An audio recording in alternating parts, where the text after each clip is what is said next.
ঘটেছে। তাই আমরা সাংবাদিক ভাইদের কাছে প্রশ্ন করতে চাই যে বর্তমান 100 বছর এরকম ঘটনা ঘটে নাই দেশে। আমরা ফাঁসি চাই, ফাঁসি চাই,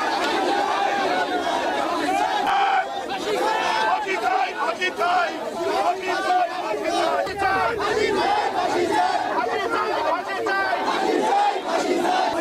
হাসিনার হত্যাকারী ফাঁসি চাই, ফাঁসি চাই, ফাঁসি চাই, হাসিনার হত্যাকারী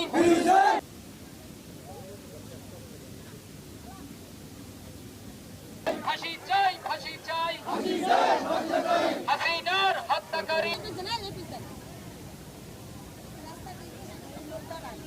দাঁড়া ভাই একটু, ভাই আমি একটু